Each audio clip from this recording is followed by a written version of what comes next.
Господа, какой бы автомобиль у вас ни был, на чем бы вы ни передвигались, вам в любом случае может пригодиться банковская карта Тинькофф Драйв. Ведь по ней вы можете получать 10% кэшбэка на АЗС, а это помимо топлива еще и ваши любимые бургеры и сосисочки, так и 10% кэшбэка на любые полисы в компании Тинькофф Страхование. 5% вообще на все автотраты, это парковки, ремонт, покупка запчастей, да что угодно еще. И 1% кэшбэка вообще со всего. А если вы хотите сходить в кино или театр, тогда вам полагается 15% кэшбэка на билеты. При этом, само собой, вы можете бесплатно снимать наличные в любых банках во всем мире, с любых банкоматов, без комиссии. Вы можете переводить наличные по номеру карты в рамках лимита также без комиссии. И все прочие плюшки от Тинькофф банка. Ну, естественно, если вы оформите карту по моим ссылочкам в описании, будет приятный бонус. Это 2 месяца бесплатного обслуживания по дебетовке и целый год бесплатного обслуживания по кредитной карте. Таким образом, вы можете без лишних затрат проверить, подходит ли вам конкретно данная карта. Все необходимые ссылочки вы, естественно, найдете в описании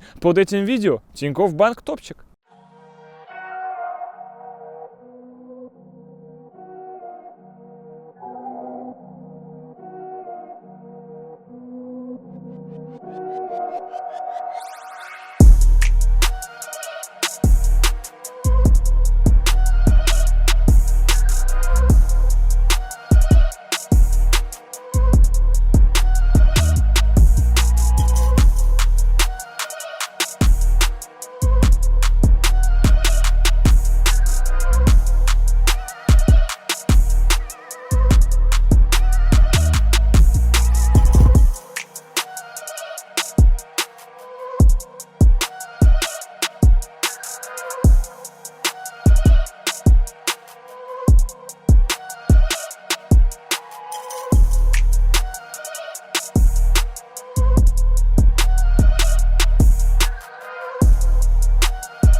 Итак, смотрите, у нас теперь джек на Wrangler будет висеть вот здесь всегда, остатки от него разобранные в багажнике, и все помещается. А серия-то про Bentley. И, кстати, вот оно. Итак, главные 3 новости этого видео. Но, по крайней мере, этом хронометраже. Первое, это рама покрашена, как вы и просили. Покрашена она честно с баллончика. Никто не претендует здесь на порошок или прочее, потому что рама будет переделываться, когда приедет новое полотно. Я должен повторять это в каждой серии, ну, потому что так устроен человеческий мозг, он не запоминает больше 2 минут. По крайней мере, у некоторых зрителей. Далее, у нас есть вот такая штука. Это fuel pump. В данном случае она будет качать, ну, слушай, масло тоже иногда топливо, ведь согласись, да, ведь есть же на мазуте двигатели, там всякие печки и так далее. Так что, в общем-то, в нашем случае она будет откачивать масло, которое сбрасывают с себя турбы. Таким образом, сбрасывать это масло турбом станет легче, и машина перестанет дымить на холостых. То, что мы хотели сделать давно. Она будет установлена где-то там на раме стоять и вот весь излишек убирать. Таким образом, то, что у нас сброс масла на турбо идет ниже, чем уровень масла в поддоне, проблема будет решена. И все будет ехать совершенно замечательно и без проблем. Далее у нас наконец-то появятся тормоза ультратанка. И это все тормоза ультратанка, которые будут осуществлять торможение с педали тормоза, потому что сейчас она у нас до сих пор педаль тормоза не подключена и болтается просто, грубо говоря, там для психологической разгрузки, чтобы вы ее нажимали, когда включаете драйв. Мы все это на самом деле делаем, хотя этого не нужно делать. Теперь у нас этот тормоз будет, как вы видите, тормозной диск 1, и водители грузовиков уже все прекрасно понимают, как он будет стоять. Так вот, тормоз Bentley, господа, будет трансмиссионный. Сам и тормозной и суппорт, и тормозной диск мы взяли от 8, ну, как модно говорить в кругах оффроуда, от Шерпа.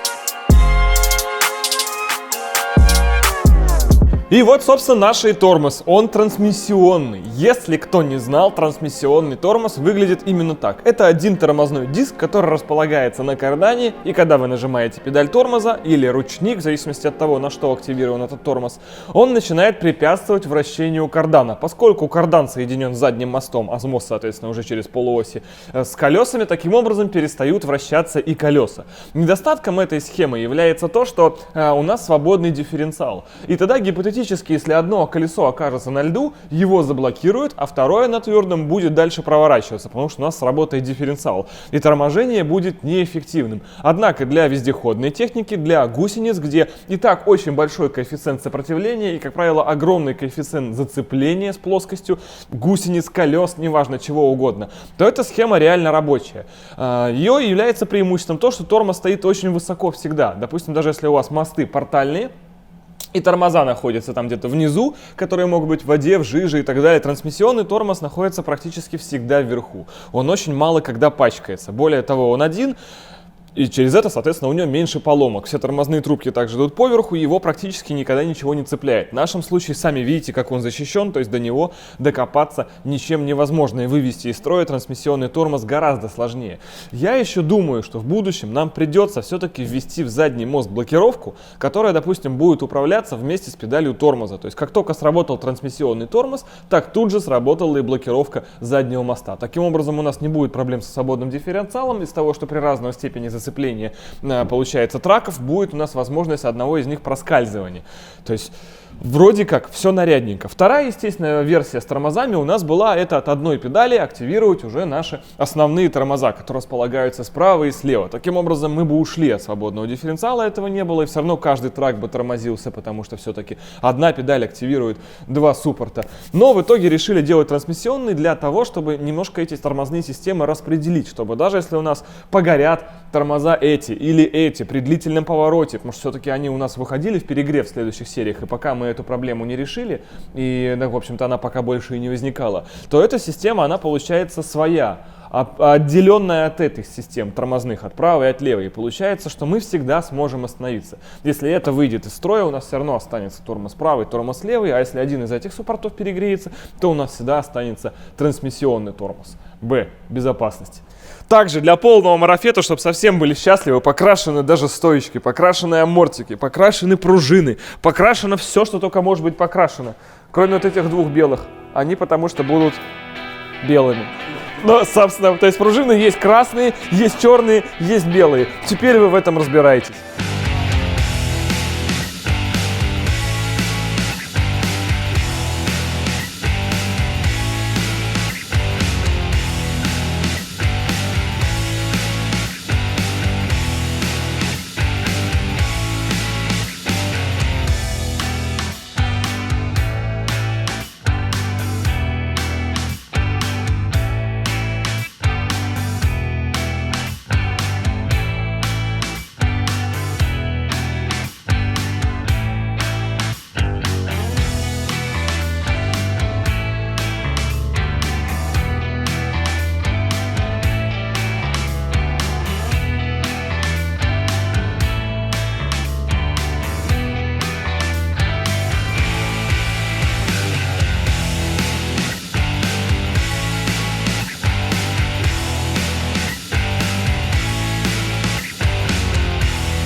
Итак, господа, здравствуйте! Добро пожаловать на очередную серию по Bentley, которая сегодня такая в виде небольшого спецвыпуска. Мы сегодня не едем в никакие экспедиции, не покоряем дальние дали и широкие широты, хотя на самом деле мы оказались сейчас на льду Байкала. Под нами, наверное, 30 сантиметров воды, а может даже 30 километров. Как знать, это же Байкал, здесь можно все.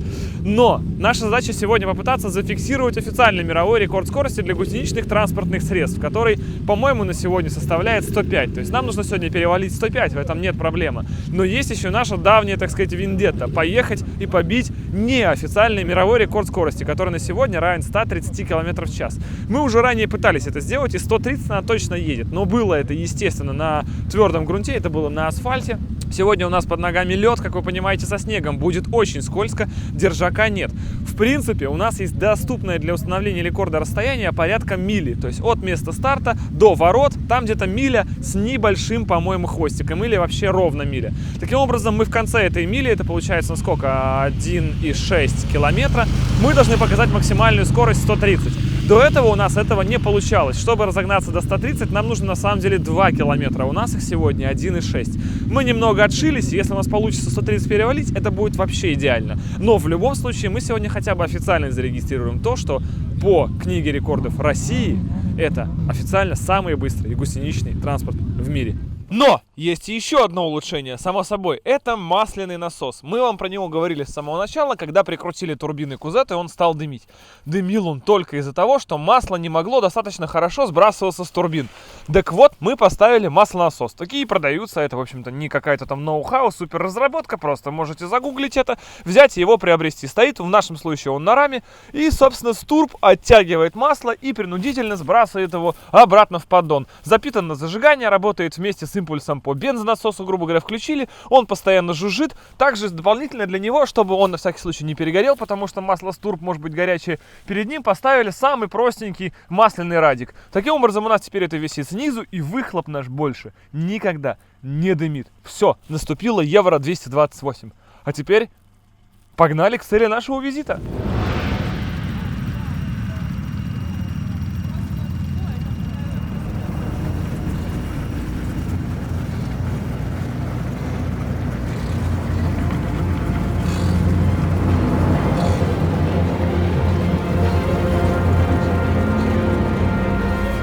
Итак, господа, мы пробуем. Первый пробный заезд. Мы еще не знаем, есть ли держака или нет, что там вообще происходит. Мы будем пробовать.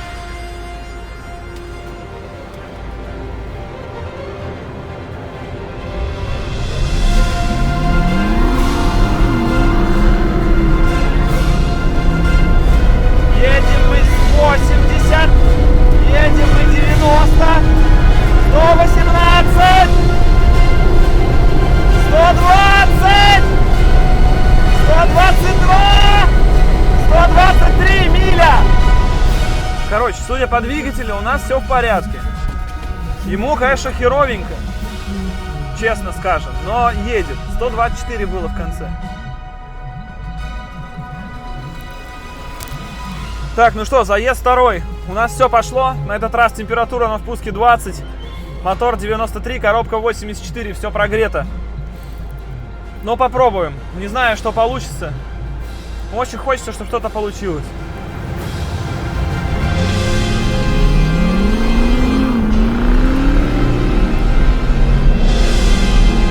Шестьдесят. 80. 96. 105. 111. 115!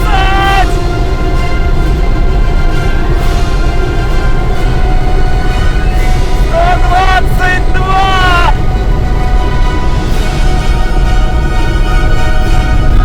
120, 122 наша скорость! 130 нам не развить никак! Надо больше топить, но страшновато! Может быть, еще ошибуемся, и там все поедет! Посмотрим. Мотор 95, коробка 82, впуск 6. По мотору у нас все просто отлично из того, что возможно. И лед, подрасчистили лед, стало скользко. Но 90 вот спокойно идет. Был бы хоть небольшой снежок, 90 она едет просто как миленькая. Оп, и трещины, видите.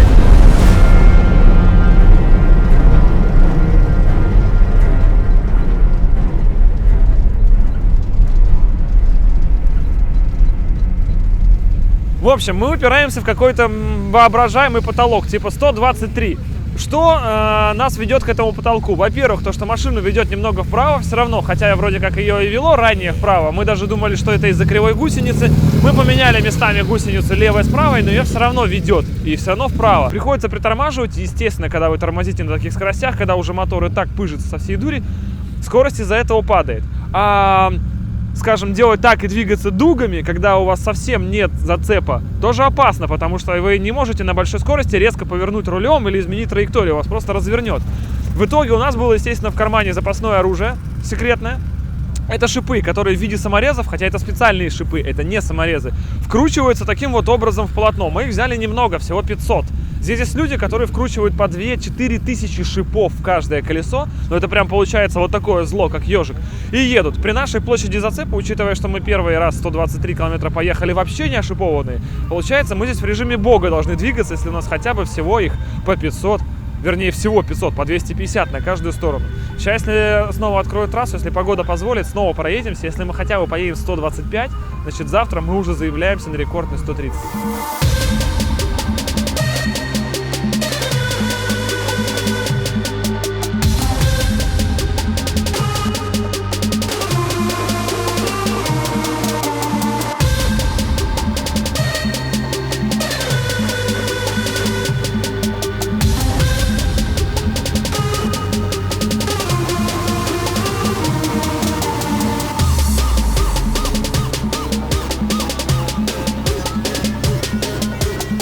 Так, господа, мы с шипом. Мы пробуем. Прошел еще небольшой снег, но впереди уже сильно разметано по льду. Посмотрим, как это будет работать, как будут работать наши шипы. По ощущениям, держака стало капец больше. Но по факту не знаем.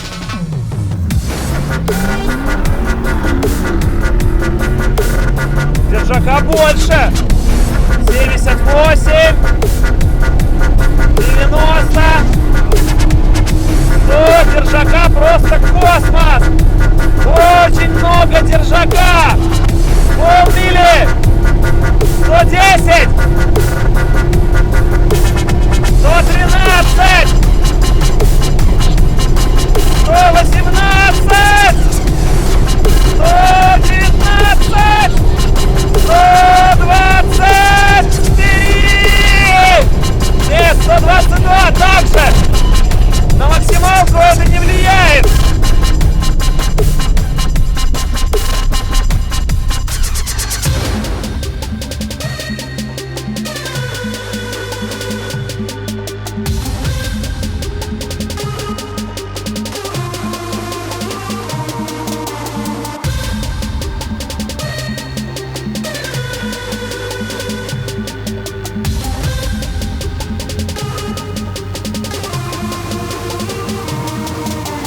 Вообще нам немного не повезло. Ну, может быть, как и всем, немного, незначительно не повезло. Это то, что Байкал в этом году под снегом. То есть нету тех кадров, которые вы могли видеть в прошлом году, когда мы были на Байкале. И в целом мы находимся в районе Улан-Удэ, то есть это Баргузинский залив, это, соответственно, Святой Нос там, и здесь снег лежит гораздо чаще. Это такая территория закрытая от больших ветров. Если мы выехали к Ольхону, если мы выехали в Малое море, там, конечно, да, лед чаще бывает свободен от снега. Но в нашем случае сегодня это получается вот белое на белом, потому что сверху заметает мглой, такой всегда в воздухе парит вот какая-то такая легкая вот пыль эта снежная.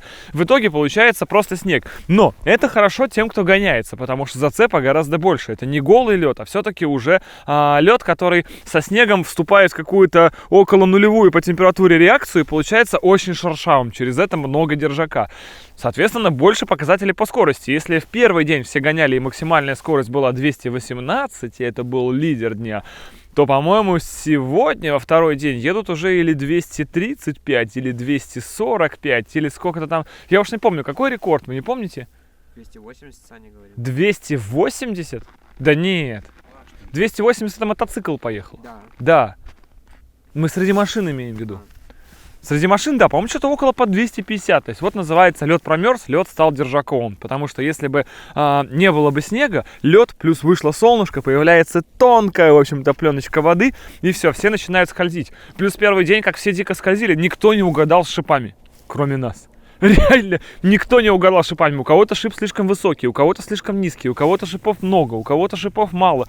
Кто-то настолько много шипов нафигачил, что машина встает на шипах, шипы же все тоже в резине ходят, и ее начинают болтать. А у кого-то шипы, наоборот, слишком низкие, им не продраться через вот этот вот слой снега до льда. Опять же, нет зацепа. Но у нас одновременно в лед вгрызается 150-200 шипов. Если обычный автомобиль единовременно может осуществлять контакт при помощи 5-10 шипов на колесо, ну, то есть всего их там на всю машину 20, да, представляете, у нас 150-200. Каждый из этих шипчиков, получается, нагрузку отдает на все полотно. Таким образом, он не страдает каждый в отдельности. И, во-вторых, у нас держак как по асфальту. То есть нам, в принципе, все равно, что сейчас лед, снег или асфальт. Проблема, похоже, в другом. Так, господа, а вот теперь мы ставим самый что ни на есть официальный рекорд России.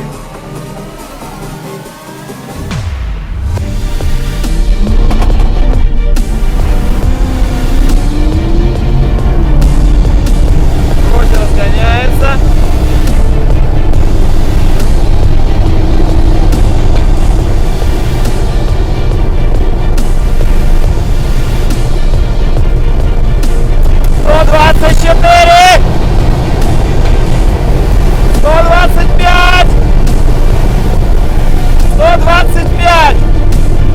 По мотору. Все просто отлично.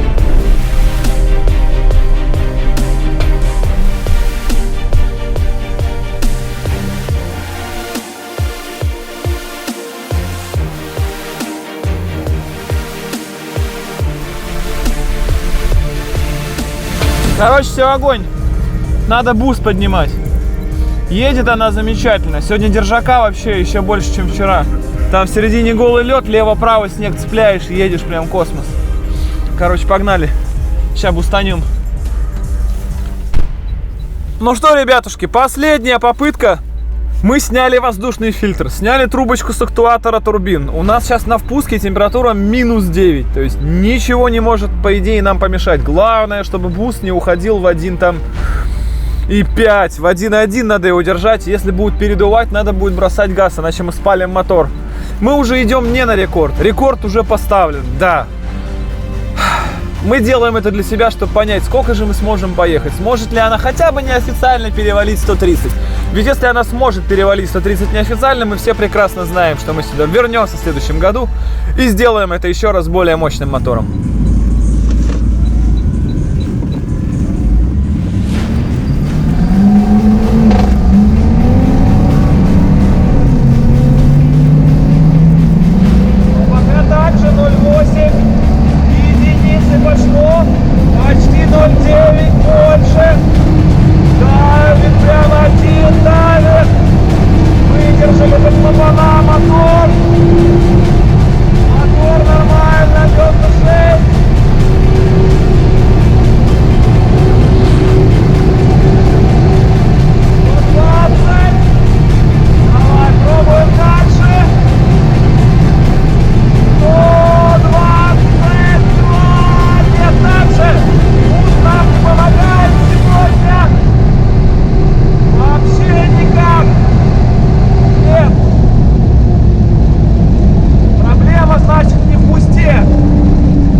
Поняли, 123, 125, это реально наш предел. Сколько ни дуй, больше не поедет. Значит, не хватает уже чего-то другого. Форсунок, мощности, чего угодно еще. Но из этого мотора нам больше не выжить.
Итак, друзья, рекорд, наибольшая скорость, развитая на льду.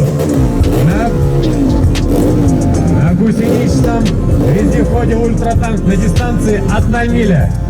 С результатом, пока на данный момент результат такой, 125,6 км в час объявляю официально зафиксированным. Ну что, давайте громче поаплодируем вот такой необычный Бентли на гусеницах. Я знаю, что местные лесники заценили этот аппарат и готовы тоже уже сегодня и здесь выкупить его.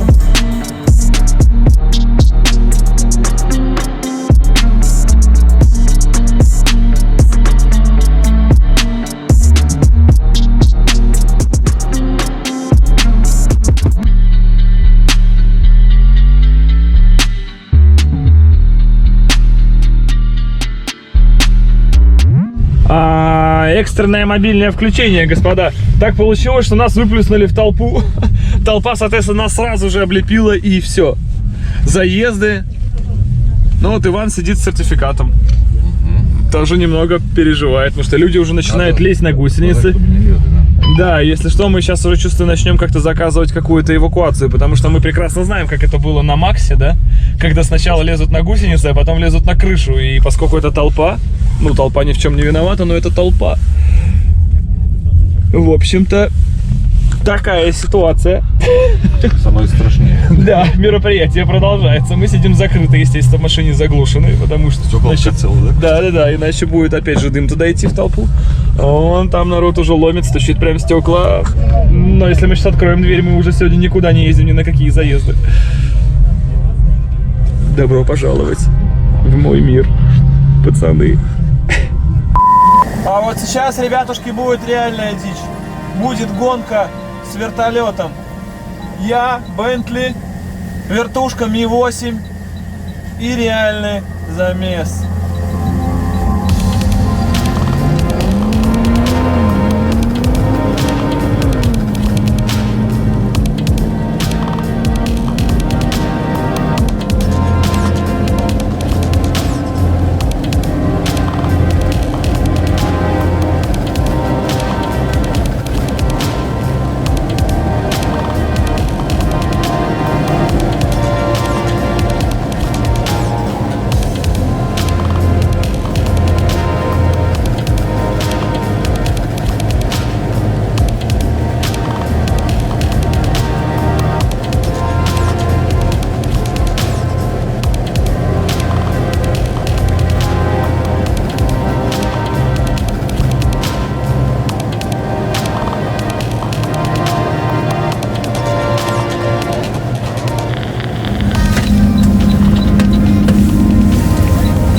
Это очень прикольно. Это очень прикольно. Едешь спокойно, сегодня держака вообще гора. Просто гора. Сегодня прямо асфальт. Можно вообще все делать. Господа, значит, в конце вечера наблюдается легкая эйфория. Потому что уже никто толком не едет туда, куда он должен ехать. Все хотят проехать некий общий слет. То есть все, что еще способно двигаться в конце второго дня. Повтори, где все рисунки? Сейчас делает легкий проезд по трассе. Особенностью мероприятия является то, что едут все вместе. Мотоциклисты, автомобили. Всем говорят: ребята, едем 20. Мы вчера попробовали отрепетировать. Ехали они 220. В итоге, что очень сложно для Бентли, потому что когда у тебя справа мотоциклиста, а у тебя еще здесь гусеница, есть не нулевая вероятность того, что они однажды изобретут некое новое транспортное средство. Но ненадолго. А нам этого не надо. Поэтому сейчас задача, во-первых, проехать общий проезд с ними со всеми, и, во-вторых, начать исполнять трюки с вертолетом. Вот это будет действительно интересно. Ну как такому откажешь?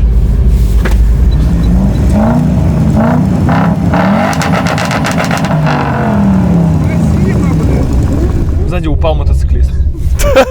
И птица с неба такая. Экологический рейд. Йоу, все, лонч.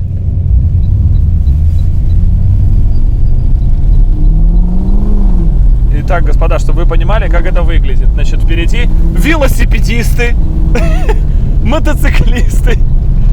За ними едет, что, естественно, танк. На тот случай, если кто-то упадет, чтобы спасать его уже не пришлось. Справа вертуха, Посмотри. Ништяк.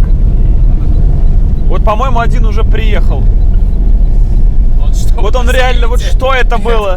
На скейте, да, шипованном. Короче, как и говорили, едем 20, то есть 40. Сколько едет голова, я боюсь себе представить. Голова — это те, кто в начале колонны. Там, наверное, соточка. За нами еще сзади мотоциклисты, мне искренне жаль их, потому что я периодически задеваю гуслей бровку, и там поднимается просто шлейф снега. Но в целом это довольно прикольно. Наверное, выглядит с камер, с которых нас снимает оператор Никита, в том числе. Он сидит у нас в машине слева. И да, куда он делся? В копейке его не было. И оператор Владислав, который на ширик сзади снимает. Также мы сегодня взяли в помощь нового Стаса. Он сказал, что вроде с Ютубом знаком. Мы, конечно, не знаем. Мне дали камеру. Но, по крайней мере, выглядит он прилично. Очень классная. Да, сказал, что у него есть загранпаспорт, то есть к поездкам дальним готов.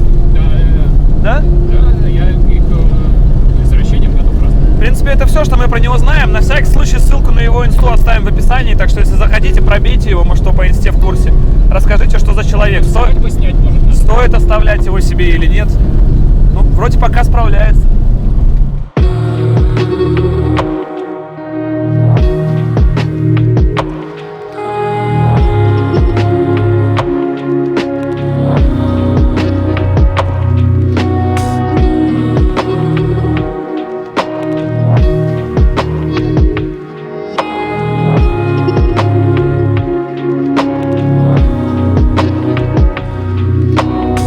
Еще чуть-чуть, господа, и мы с этим вертолетом начнем исполнять всякие трюки. Пока что он просто завис в стороне от колонны, но это неспроста. Сейчас, когда колонна вся зарулит в техпарк, мы не зарулим в техпарк и останемся с ним возле его посадочной площадки. И там начнется.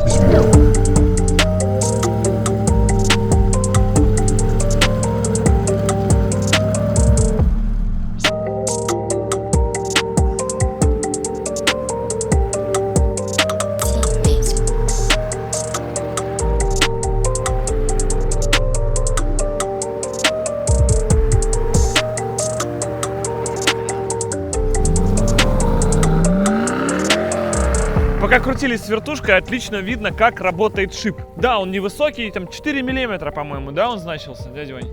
Всего 4 миллиметра. Ну, как бы всего по городским меркам, наверное, много. Здесь многие катаются с шипом там вообще нереально боевым. Но за счет того, что у нас его много, за счет того, что площадь большая, и мы все-таки весим 3 с лишним тонны, то офигенно видно, как он грызет. И грызет он ровно на все 4 миллиметра. Вот он какой рисунок оставляет. Видать, именно из-за этого у нас ощущение ровно такое, что мы едем по асфальту.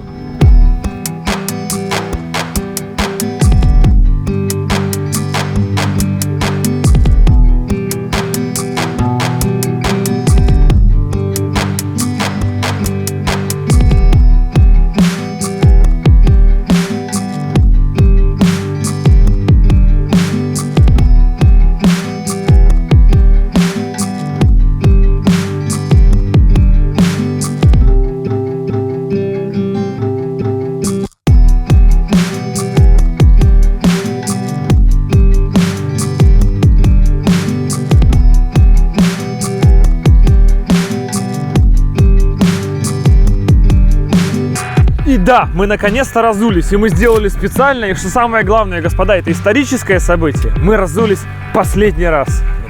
Вообще эта гусеница слетает последний раз, потому что это последнее видео, где будет присутствовать эта гусеница, последний выезд, где будет присутствовать эта гусеница, и последний раз, когда, естественно, она слетает. Хотя она и слетела и специально, как вы поняли.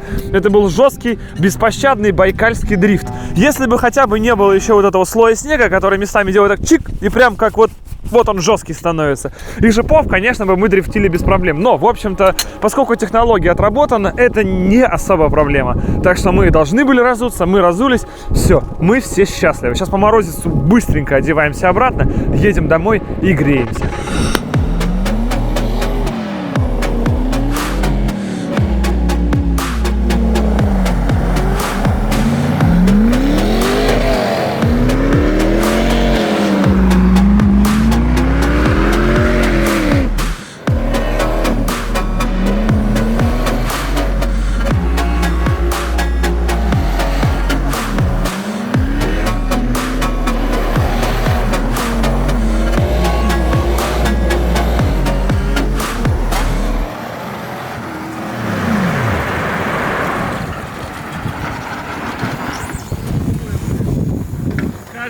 начинается жесткач, да? Да.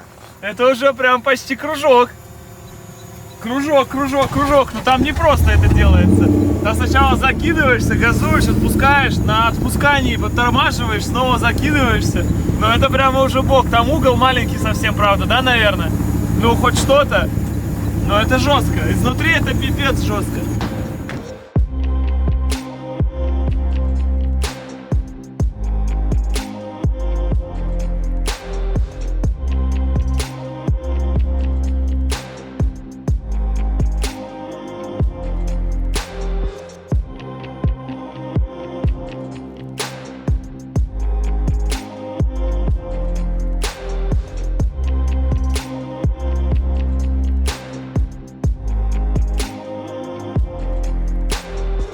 Итак, господа, эпического масштаба серия с Bentley, как, впрочем, и все серии с Bentley, но именно с этой машиной мы вкладываем больше всего сил, энергии и вдохновения в то, чтобы испытать все-таки технику в бою. Это проект, который 100%, можно сказать, не ютубный. Он уже сделан серьезно, он испытывается по всем высочайшим просто стандартам надежности и месторасположения, по крайней мере, как писали в комментариях, то чувство, когда Bentley путешествует больше, чем я. И это факт. И если бы это не Bentley, мы вот с Иваном недавно сидели, обсуждали, мы бы столько точно не путешествовали. То есть именно все происходит из-за этой машины.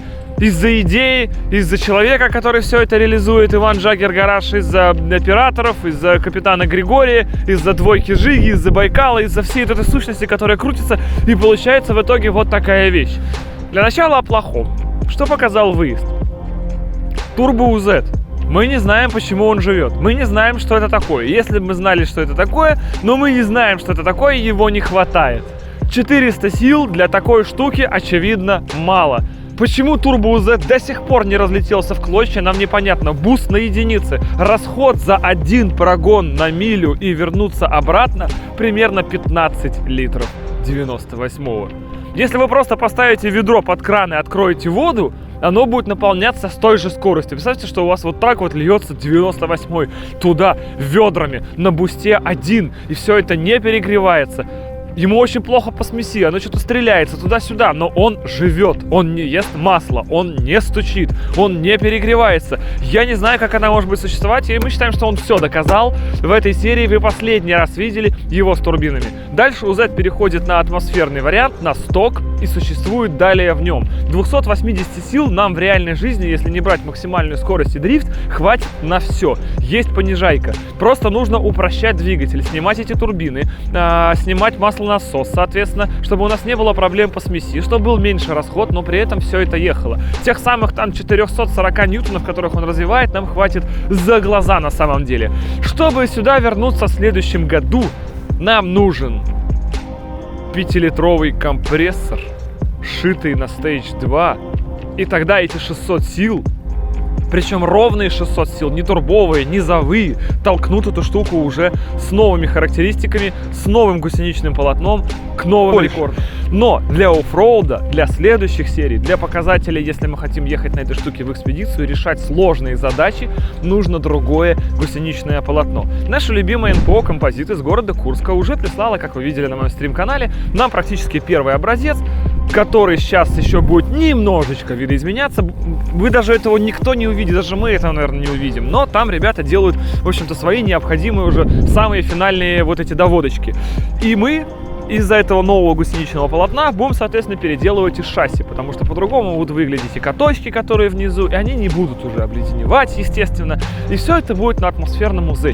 К следующей зиме мы, если то полотно себя хорошо покажет летом, построим другую машину.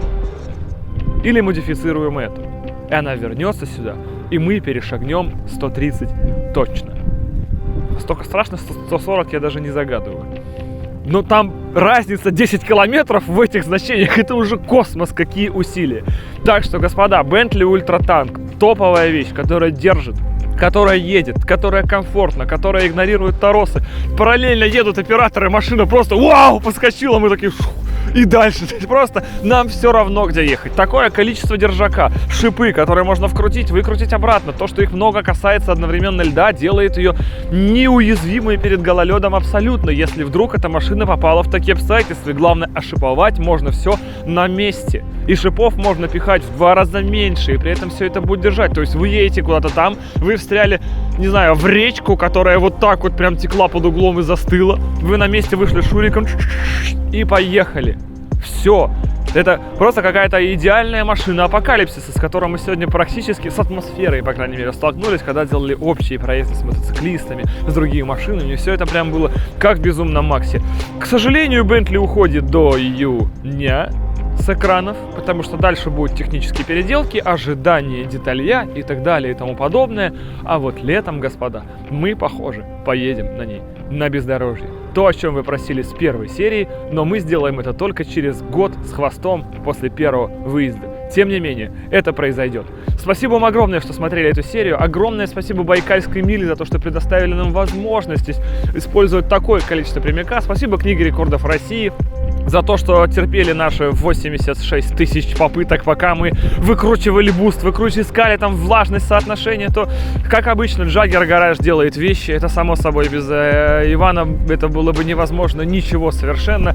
Спасибо операторам, я вижу эти руки, видимо, их придется сейчас отрезать, так что дальше они будут снимать крючками, которые мы при саморезе прямо в кость без наркоза. Спасибо вам всем, что до сих пор смотрите про Bentley Ультратанк. Огромное всем удачи и пока.